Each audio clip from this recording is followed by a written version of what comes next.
श्री गणेशाय नमः. संपूर्ण महाभारत मराठीमध्ये भाग 25वा. चौथी गोष्ट सांगत सांगत मध्येच थांबले व म्हणाले की ऋषींनो, ह्या पृथेच्या म्हणजेच कुंती या पृथेच्या विवाहापूर्वीच तिला एक मुलगा झाला होता. काय म्हणता? मग ती मोठी दुराचारीने असली पाहिजे. मग तो मुलगा कुठे होता? शौनकांनी विचारले. पृथा तारुण्यात येण्यापूर्वी कुंती भोजाच्या घरी आल्या गेल्याचे स्वागत करण्याचे काम फार अगत्याने करत असे. एकदा काय झाले, दुर्वास ऋषी राजाकडे आले आणि नेहमी कोठेच फारसे न राहणारे, क्रोधी पण कृपाशक्ती असणारे ते महान ऋषी पुष्कळ दिवस तिथे राहिले. पृथा त्यावेळी त्यांच्या सेवेस राहिली. तिने इतकी मनोभावे सेवा केली की दुर्वास ऋषी तिच्यावर प्रसन्न झाले. म्हणाले की पृथे, तुझे भावी आयुष्य मला दिसते आहे. तुला संकटांना तोंड द्यावे लागणार आहे, पण मुली तू माझी सेवा केलीस त्यामुळे मी प्रसन्न झालो आहे. हे पहा, तू कुमारी आहेस. मी तुला देवांना आवाहन करण्याचे मंत्र देतो. त्यामुळे तू ज्या देवाला बोलवशील त्यांच्या प्रभावाने तुला पुत्र होईल, पण तू यांचा उपयोग विवाहानंतर कर. ऋषीवर्य, आपली सेवा केली ती कर्तव्य म्हणून मला आपण जे काही द्याल ते मी स्वीकारते. पृथा विनयपूर्वक म्हणाली. दुर्वासांनी तिला मंत्र सांगितला. त्याचे सामर्थ्य अखंड राहील असा अमोघ आशीर्वाद दिला आणि संतुष्ट मनाने दुर्वास कुंती भोजांचा निरोप घेऊन निघून गेले. दिवसामागून दिवस जात होते. दुर्वासांची आठवण येऊन पृथा विचार करत होती, हा मंत्र खरोखर प्रभावी असेल का? नुसत्या मंत्राने देवता समोर येतील? एकदा वाटले सूर्याला बोलवावे, पण ते म्हणाले होते विवाहानंतर, पण आधी सुद्धा काय प्रत्यावाय? पुष्कळ वेळा असा ही दुहेरी विचार तिच्या मनात येत. शेवटी तिला राहावे ना. तिने धाडस करून मंत्राचा जप आरंभिला. हे नारायणा, हे हिरण्यगर्भ, हे सृष्टी प्रेरका, प्रसन्न हो. तुझे वरण्यगर्भ तू मजसाठी अवतीर्ण कर. तुझे अमोघ किरण माझ्या ठाई प्रविष्ट कर. हे सरसीजासन मध्यवर्ते प्रसन्न हो. अशा रीतीच्या आवाहनांचे आशय घनसिद्ध मंत्र म्हणू लागली. म्हणता म्हणता तिची ध्यानावस्था झाली आणि एकदम सर्वत्र प्रकाश पडला. कुंतीच्या समोर तप्त कांचना समान वर्ण असणारा भगवान सूर्यनारायण तेजस्वी पुरुष रूपात अवतीर्ण झाला. ती कुमारी घाबरून गेली. तो आणखी पुढे आला. त्याच्या प्रकाशात ती न्हाऊन जात होती. सुंदरी, हो, मी आलो. मी तुझे काय काम करावे? कुंती भिवून गेली. क्षमा करा देवा, मंत्र म्हणून मी उगाच परीक्षा पाहिली. आपण कृपा करा. परत जा. कसे बसे अडखळत ती म्हणाली. पण मला ते सर्व माहीत आहे. मंत्र व्यर्थ जाणार नाही. माझे आगमनही व्यर्थ व विफल होत नाही. तुला या मंत्रामुळे माझ्या तेजाने युक्त असा पुत्र होईल. सूर्यदेव म्हणाले, देवा, खरेच मी चुकले हो. माझे कौमार्य नष्ट करू नका. आपण कृपा करून परत जा. पृथा म्हणजेच कुंती म्हणाली. त्यावेळी सूर्याने तिची समजूत घातली. राजकन्ये, माझ्या कृपेने तुला तीळ मात्र पातक लागणार नाही. तू मला उगीच बोलाविलेस, त्यातही तसे म्हटलेस तर पातक नाही का? हे पहा, तू माझ्याशी संग करूनही कुमारीच राहशील. तुला काही दोष लागणार नाही. आणि धाडस व भय, उत्कंठा व लज्जा यांचा संघर्ष संपला. मिलनाच्या उत्कंठेचा जय झाला. सूर्याने फक्त संकेताने तिच्या शरीराला स्पर्श केला. तिच्या शरीरात हिरण्यगर्भाचे ओजस प्रविष्ट झाले. सूक्ष्म शरीरातून सृजन शक्तीने दिव्य गर्भाचे रूप धारण केले. सूर्य अंतर्धान पावला. पृथा पृथ्वीचे सजीव स्त्रीरूप स्वस्थ निचेष्ट पडली होती. आसपास कुणी नव्हते.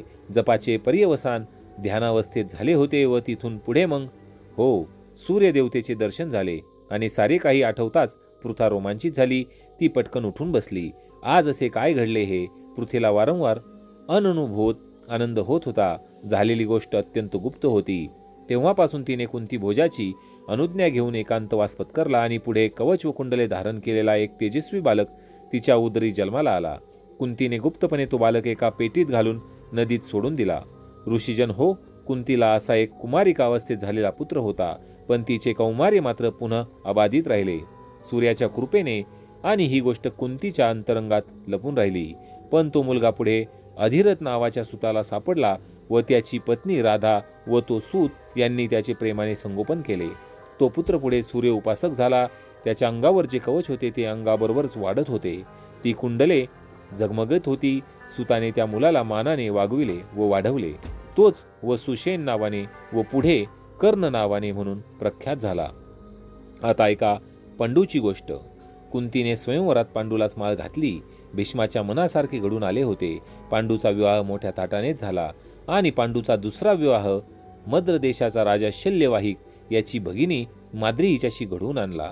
त्यावेळी त्या देशाच्या रीतीप्रमाणे शल्य राजाला पुष्कळ सुवर्ण, रत्न, हत्ती, घोडे, रथ व वैभव देण्यात आले. माद्रीला उत्तम उत्तम अलंकार घालून शल्याने सालंकृत दान केले. भीष्माने अशा प्रकारे पांडूचे विवाह करून दिले. नंतर पांडूने काही काळ आनंदात घालवला व मग तो दिग्विजय करायला निघाला. त्याने नाना देश पादाक्रांत केले व अपार संपत्ती हस्तिनापुरास आणली. सर्वत्र आनंदी आनंद पसरला होता. भीष्माने विदुराचाही विवाह करून दिला. देवक राजाची पार्सवी नावाची मुलगी विदुराची पत्नी झाली. विदुराला पुढे सद्गुणी व धर्मशील मुले झाले. ही पार्सवी ब्राह्मणापासून शूद्र स्त्रीला झालेली असल्यामुळे दासीपुत्र विदुरासाठी योग्य होती. शौनका, अशा रीतीने धृतराष्ट्र व पांडू व विदुर यांचे संसार सुरू झाले. भीष्म म्हातारा झाला होता. सत्यवती त्याच्यापेक्षा फारच वृद्ध झाली होती. अंबिका व अंबालिका आपल्या सुनांच्या सेवेने संतुष्ट होत होत्या. ऋषीवर्य हो, पांडूला पुढे 5 पुत्र झाले व धृतराष्ट्राला 100 पुत्र व 1 मुलगी झाली. त्यांचे जन्म मोठ्या अद्भुत प्रकारांनी झाले. त्यांच्या जन्माच्या कथा आता सांगतो. नैमिषारण्यातील ते वन्य सभास्थान श्रोत्यांनी फुलून गेले होते. संध्याकाळी होत आलेली होती. कौरव पांडवांच्या जन्माची गोष्ट सांगून आजची सभा संपवावी असे सौतींनी ठरवले होते. पांडू राजा एकदा एका अरण्यात फिरत होता. त्याने एक हरिणांचा कळप पाहिला. राजाजवळ धनुष्य व बाणांचा भाता होताच. हरिणांचा कळप विहार करत होता. दुरून राजा पाहत होता. हरिणांचा म्होरक्या कामातूर होऊन एका मुर्गीच्या मागे जात होता. त्याला भोवतालची भान नव्हते. राजाने त्याला 5 बाण मारले. तो मृग घायाळ होऊन पडला. पण पडता पडता त्याने ऋषीचे रूप घेतले. खरोखरीचा तो एक ऋषीच होता.